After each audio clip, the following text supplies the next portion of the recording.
So hi there, welcome to another episode of Insights with NetSupport. For those of you who watch the show regularly, you'll know that the show is all about bringing on a really interesting guest, as you've seen in the title sequence then. Unless you're on the podcast, in which case you just heard the nice music. But if you were listening rather than watching, what it says is we bring on interesting guests who have something interesting to share, and hopefully from that sharing we can all learn something new together. I had the great pleasure of having a conversation recently with David Weston from the Teacher Development Trust, and in that conversation we were talking about CPD, Continuing Professional Development, and what a good one looks like, effective professional development and all those sort of things. And it made me think of somebody that I've been following on social media for some time now. This is a Bradford-based deputy head, and I saw that she recently shared at a Research Ed event about CPD, and I thought, what better way to take a deeper dive into some of the things that David and I talked about than to bring this person on for a conversation here on Insights with NetSupport. So with that in mind, I am very, very pleased, and I know that she's got an awful lot of insights to share with you. I'm very pleased to bring on Nikki Sullivan, Deputy Head at Beckfoot Secondary School in Bradford. Welcome to the show, Nikki. Hi, Matt. Thank you for having me on.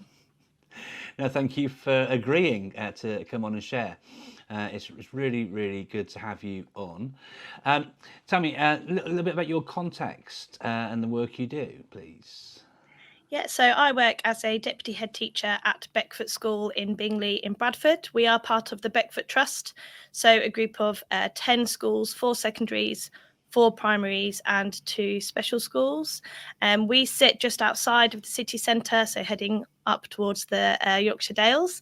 And in my role, I lead on teaching and learning and staff professional development. So I'm in my 6th year at this school. Crikey, that's a really interesting mix as well. It's quite a diverse sort of range from, alternative provisions of special schools through to primaries and secondaries and all of that as well. But it's keeping you really busy. CPD is hard to get right at the best of times, isn't it? What sort of challenges do you have when you're working with that sort of breadth across a trust like that?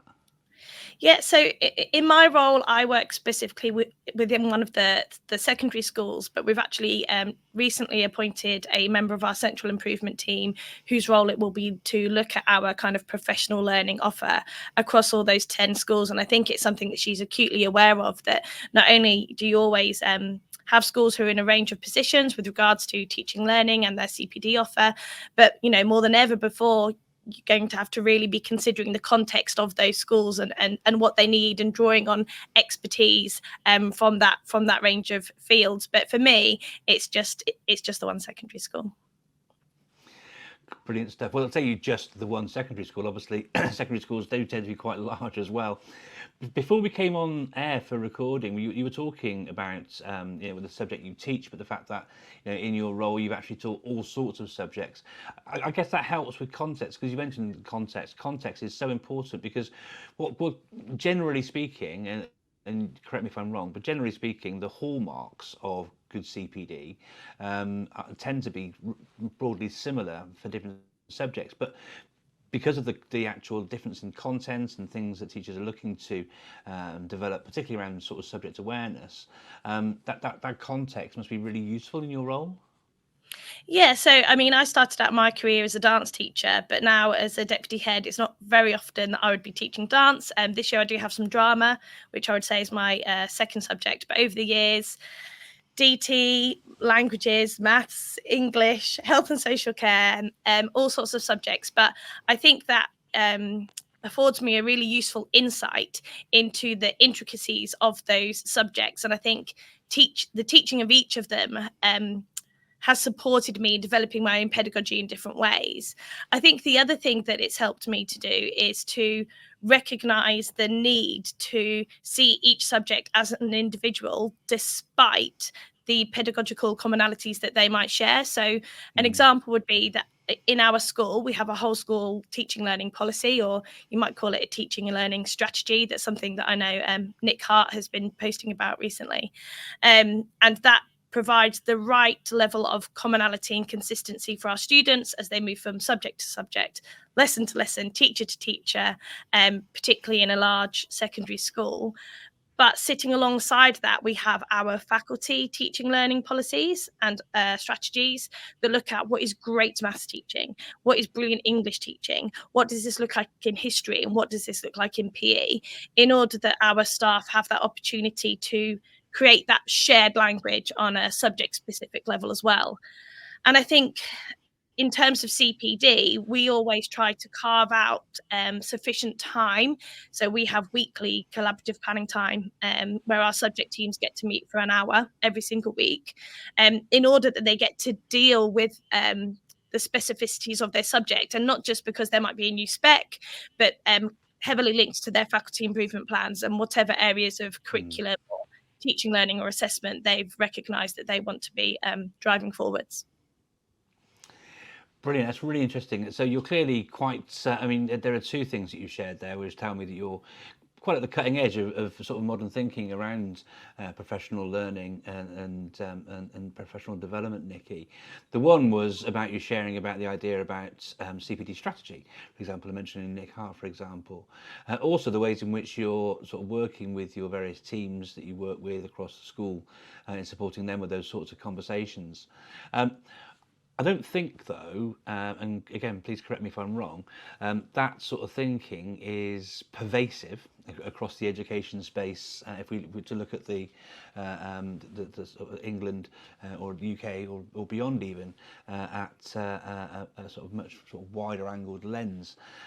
With that in mind, I wanted to ask you what you sort of think the sort of CPD landscape is like. Are schools as forward thinking as you appear to be, or are they still sort of stuck in an old sort of model around, yes, we've got our inset days, let's just have our inset days, and that's going to be our sticker to make sure everyone moves forward and does really well and gets the performance management targets and all those sort of things, or are things slightly different?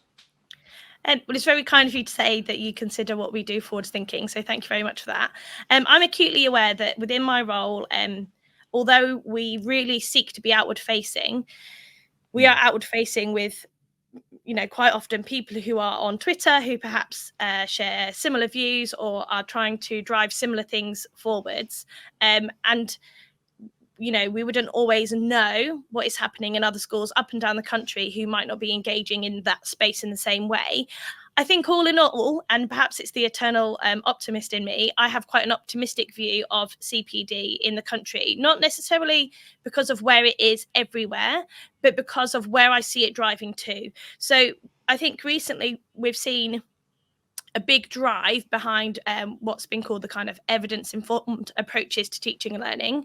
And again, I'm not in a position to say how widespread or common that is, but I think there's certainly an awareness that view is evolving. And I think what we're seeing now is kind of a mirrored approach with regards to CPD, where people are ensuring that it is prioritized and protected, and we're looking at theories and techniques, but we're also thinking about the people, the human beings at the center of our schools, and how we can ensure that they're getting what they need in order to be the very best they can be in their roles.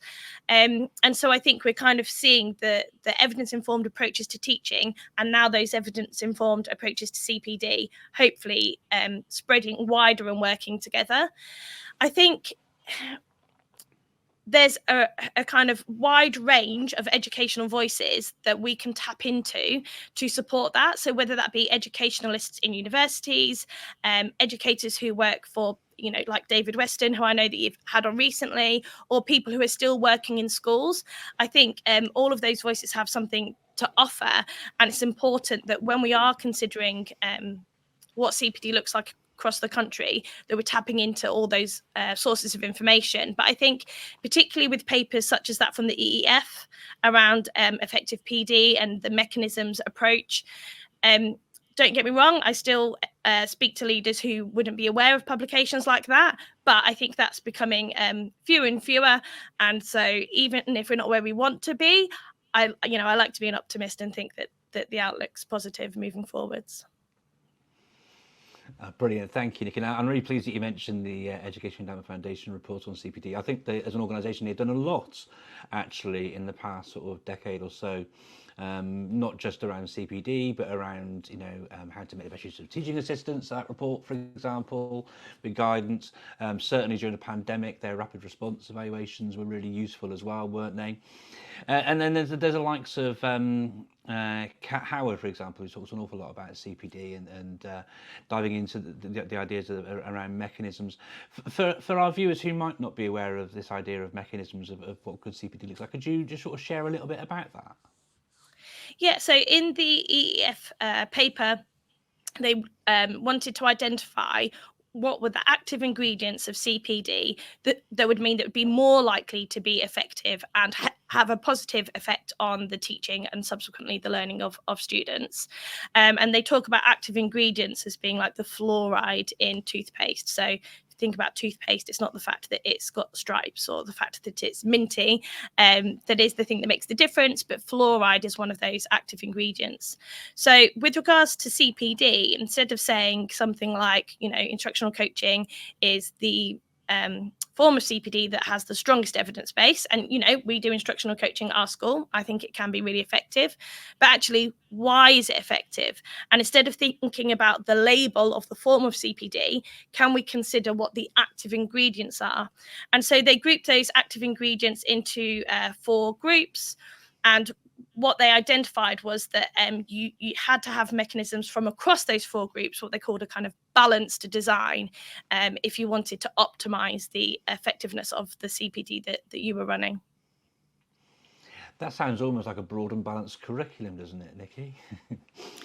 Yeah, and I think one of the things that I found really interesting about the paper is that, yes, there was this discussion around theories and techniques, but there was also considerations around things such as motivation and goal setting and how important that can be when you're looking at CPD, so that we're not just acknowledging or upskilling our teachers, but we're also working alongside them to have that shared ambition and those agreed goals around teaching and learning and the pedagogy that we're looking to improve. Yeah, I think that's so important. Intrinsic motivation. Doing CPD for yourself and having ownership of it, I think, is a really key tenet of it. Because if you don't have that desire to improve, if you think I often share, for example, if the day you think you know it all, today you should probably stop doing what you're doing, because we've always got something new to learn, new to develop, new skills to try and take on board. Every day is a learning day, isn't it? So what you're saying really resonates with me, Nikki. So thanks for sharing that. I wanted to dive into your presentation because I'd love to have actually seen you present it, because from the content I saw you share on social media, from various slides and what have you, again, very much appealed to me, and it was really, really interesting. Would you mind just sort of giving us a little bit of a summary of your presentation and just sort of tell us a bit more about it and how it links into your work in your school? Yeah, I'll do my best. So I think it's fair to say that there is a recognition that teaching and learning is really tricky.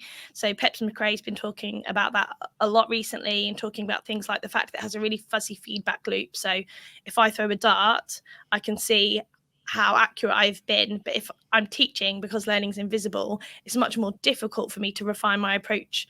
And if we're thinking about CPD, the ultimate goal of that being to improve teaching in order to improve student learning, we've got that fuzzy feedback loop multiplied exponentially across our school.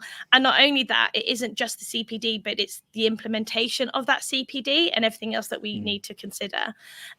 So as somebody who is a CPD lead, I tried to kind of get my thoughts down on paper and created a rough model that kind of tapped into what I felt CPD leads needed to think about.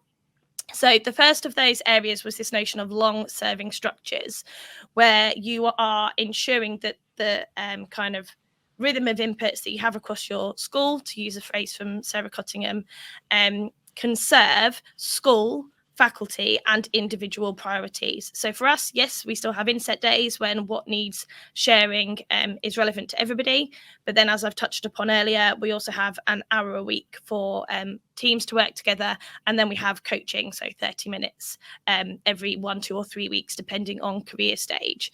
And I think it's really important that we find a way for those 3 strands to work together and support one another.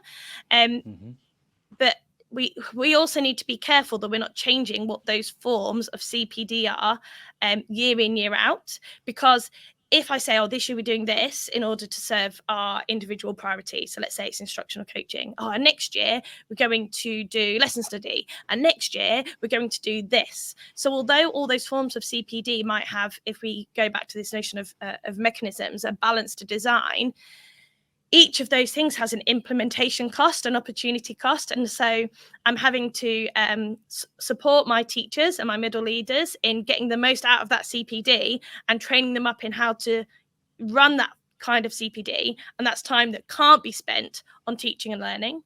So yes, we absolutely need a balanced mechanisms approach with whatever form of CPD we choose. But I do think we need to put a name on the forms of CPD that we're using, so we have that common language across the school.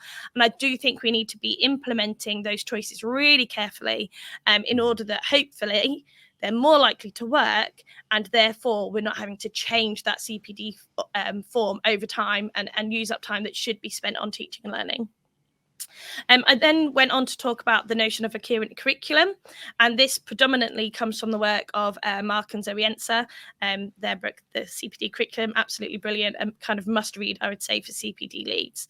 And I talked about both the notion of induction and overtime. So when we're inducting new staff, now in our school we have quite low staff turnover. We're quite lucky and fortunate in that respect. Other schools, I know, turnover is a lot higher. And so it can be easy as part of staff induction, I think, to fall into the trap of thinking that we need to tell them everything all at once. And so in that section, we discussed what those staff need to know from day one.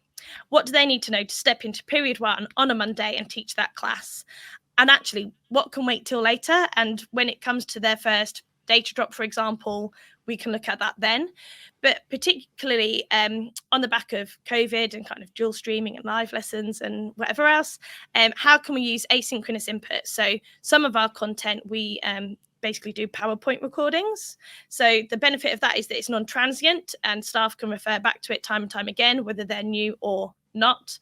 But also it means that they can tap into it at a time that's appropriate for them. And then moving away from induction and thinking about, this 3-strand approach to CPD, where you've got your whole school sessions, your faculty time, and your coaching. Again, considering that rhythm of inputs, have you got that regular cycle approach that means that it's not 3 sessions in the hall over the course of a year and kind of hoping for the best? But also making sure that there's a coherence with regards to the content or the topics or the priorities that are being covered, because let's say that we've got planning time 37 times in a year. If each of those planning time sessions is on something completely different, then we're not thinking about our CPD as a curriculum. And when we think about it in a curriculum, we can apply curriculum thinking. So it's not about whether we've taught it, it's about whether they've learnt it, or doing less to achieve more, fewer things in greater depth. And all of those kind of curriculum ideas can apply to what we're thinking about in terms of CPD. So for us, we identify whole school teaching learning priorities, but based on our staff and our students and our faculties and what's needed. And we work with our middle leaders heavily in that, so that then when they're looking at their planning time, yes, there might be bespoke priorities. So for example, a new specification, but often it's, okay, so what does this whole school priority look like for us in science, in English? And then when you're looking at coaching, yes, there are times when teachers need to pick something that's highest leverage for them, completely separate to those whole school priorities. But often, so for example, one of our priorities this year is around assessment for learning and checking understanding and clarity of endpoints and everything kind of wrapped up in that. So often they will identify an area that's high leverage, but still tied into those school priorities. So it's about making all these different strands form a cohesive whole. And I think that curriculum thinking can be really useful. We then talk about social support and creating a kind of culture of collaboration and support and challenge. And I was very fortunate, Matt Stone, who now works for Walkthroughs, asked me to do a kind of one-pager around this idea, and I kind of tapped into that for that section. But I think we can't just think about the logistics. We need to think about how we're going to build this professional learning culture. Do we have a shared ambition for teaching, learning and professional development? And have we got that shared language around that goal? And I think, we've tapped into some quotations like that from Dylan William to create our shared ambition. So every teacher needs to improve, not because they're not good enough, but because they can be even better, and a couple of others as well. But we also look at the work of Amy Edmondson and this notion of a social support doesn't just mean we're not striving to get better. It's that high performance, high challenge, high support zone that kind of really makes the difference. And then penultimately, we talk about our culture building non-core kind of extracurricular offer. And that's something we've been doing a lot of work on recently, because although we have these 3 strands and our staff have, an hour and a half of CPD minimum every week, we still wanted to offer opportunities for our teachers to tap into things that were just relevant to them. So whether that means middle leadership CPD, aspirant senior leadership CPD, attending a book club, sharing a 15-minute forum. Sean Allison has written a brilliant book that shares lots of these kind of staff-led CPD opportunities called, I think it's called Brilliant or Perfect Teacher-Led CPD. Perfect teacher-led CPD, yeah. There we go, yeah. And we've brought that now into directed time so that staff aren't having to make the choice between marking books and going to CPD, or going home to see their children and going to CPD, or, going to the cinema and going to CPD. So we've brought that kind of culture building offer into directed time. We have our own podcast. And then, they're not going to be the biggest levers for change. I'd say our core offer is. So you have to be really careful that you're not detracting from the main thing. But I think if you want to build a real culture around professional learning, it's important that you have that kind of menu for staff to choose from. And then finally, we talk about sustainability. So there's a lot going on. It can feel very complex. But have we provided both sufficient time, and we also need to consider sufficient money to make this work? The money part I don't talk about for very long, but let's say that you wanted to tap into a resource, and there's lots of really brilliant resources out there at the minute. That's all well and good, but can you afford it this year, and can you afford it next year, and can you afford it the year after? And how does that link with this notion of a long-serving structure? Because if you bring it in for 12 months and get rid of it, then that's at odds with other areas within the model.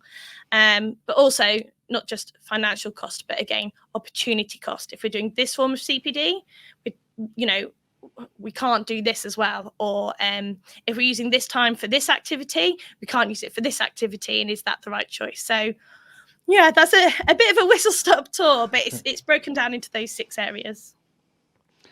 There's an awful lot to unpick there, and I think you do need a little sip of water there as well. Where to start, really, Nikki? I wanted to dive into what you were saying about walkthroughs, because on that front, it's about sort of applicable to all sort of situations, isn't it, with the walkthrough stuff? I love, I'll come back to that thought in a second. I loved the depth and breadth of what it is you're trying to achieve. And clearly, you are very aware, given some of the names you've mentioned, from Sarah Cottingham to Willem to all sorts of people that are informing what you're doing within your school.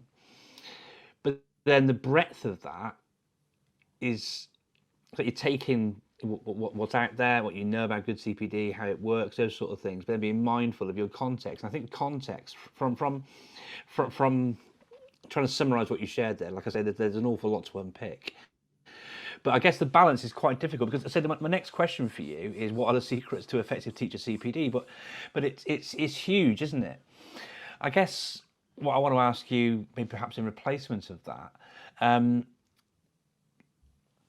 given that you can't, and I think, again, going back to what we were saying about intrinsic motivation before, that idea of having a menu so that staff can pick and choose the things which are of interest and current and relevant to them and their classes, and where they want to move to and develop, and all those sort of things. But I guess there is no real sort of secret source. Is that how much do you think context is important? I guess is my question in the things that you've shared there, because you can't just take these ETH reports or what Sarah's written about in her latest book, yeah, as well as all the rest of it. There's so many facets to it all, aren't there? Context must be super important, right? Yeah, so at the center of this kind of model that I've drafted, right in the middle, there's a box that says staff and students. Okay, so the decisions that we would make in our school, where we have low staff turnover, lots and lots and lots and lots of UPS staff, absolutely a huge proportion, might be different to a small primary school down the road with mostly ECTs and a huge staff turnover. Because although what makes effective CPD, there can be some agreement around that, we do still need to make those contextual decisions. So if I look at that on a kind of micro level, to give an example, we have coaching for all of our teachers, middle leaders included, and that works here. If I was working in a school with perhaps less experienced staff and a high staff turnover, I might say, well, actually, one-to-one coaching isn't right for our setting. I do still want to provide time for staff to work on their teaching in a way that's looking at what's highest leverage for them, but actually we're going to take a team coaching approach instead. And that's just looking at one example, okay?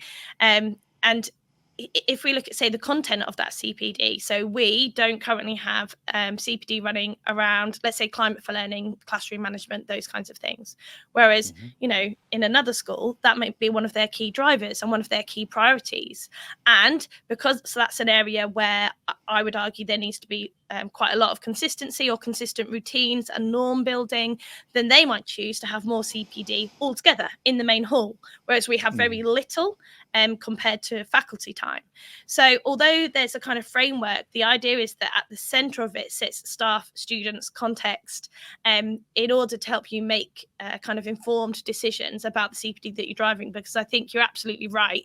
There isn't kind of a recipe that everybody can follow. And I think as much as I talk about the other educationalists who have kind of informed my approach, I think I'm particularly passionate about that because I've been the teacher that didn't know, and I've been the leader that didn't know and made awful decisions. I absolutely have been. So, let's take Twitter as an example. I've had my own account for just over a year. It's certainly been something that I've been engaging with since working at Beckfoot, more so over recent years. But I think of some of the decisions that I made earlier in my career as a leader, and you don't know what you don't know. I wasn't aware that Edu Twitter was a thing. I wasn't really aware that Edu books were a thing. And I think one of the ways that you can help to build a culture of professional learning is, first of all, make sure your CPD offer is really good by being somebody who is reading up about these things, but also by modeling your own learning and your own risk taking and your own errors and your own uncertainty to an extent. That's really important as well, because I'm still learning a whole heap of stuff at the same time.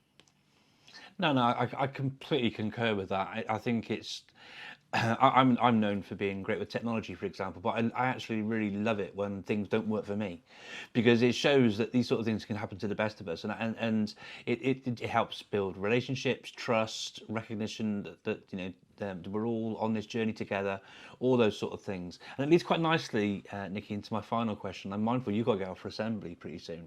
Okay. But I guess you're probably leading on from that thing around role modelling and what have you. What role do you think school leadership has in improving teaching, given that for the most part many senior leaders don't actually teach that more anymore, particularly at the highest echelons of school leadership? Yeah. So I think one of the most important things is to dig our heels in and to bang the drum to ensure that sufficient time is given over to CPD. Because if we think about that model that we've just been discussing, none of that is going to happen if you have 3 hours a year, if you have 3 twilight sessions, or even 6 twilight sessions, or 1 inset day and faculty's meeting once a term. And I think it has to start there. If we're saying investing in staff development and improving teaching and learning is the thing that makes the biggest difference to student outcomes, particularly for the disadvantaged, then we need to make sure that we have that prioritized and protected time. And I think in some schools that might be like one person at the beginning that feels the need to bang the drum and dig their heels in, but then hopefully that spreads out.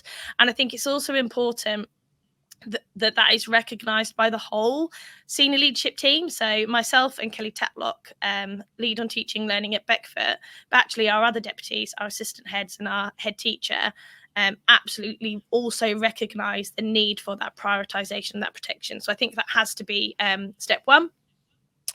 I think we need to be really careful about the other things we do as leaders in school that can detract from that professional learning culture that we're trying to build. So, absolutely no graded lesson observations, get them in the bin. If that's still happening, please stop.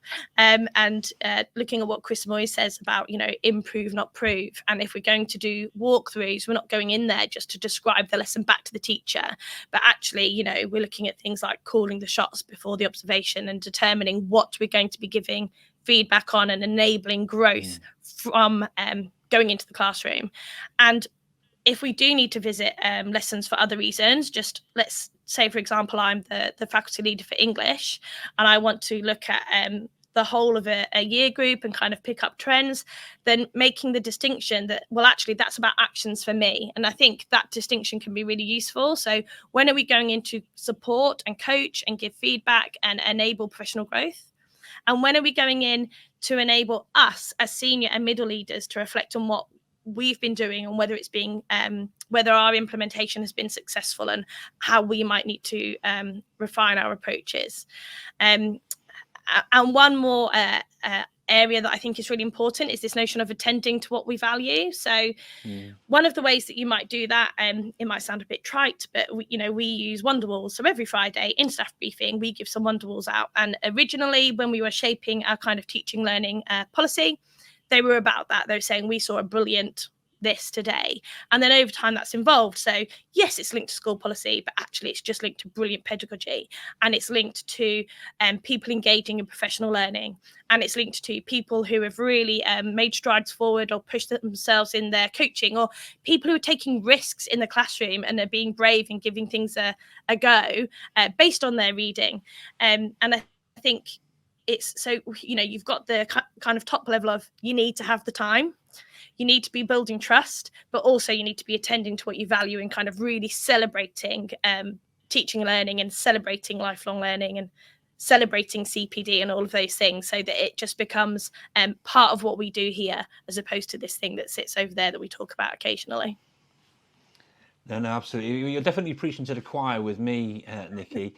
And it sounds like if anyone's looking for a job and would like some good support around CPD, then Beckfoot School is definitely where you should be looking. I'm going to play devil's advocate a little bit, though, because if I'm a parent, and I am a parent, but as a parent, I might think, well, why aren't these teachers, busy teaching my children?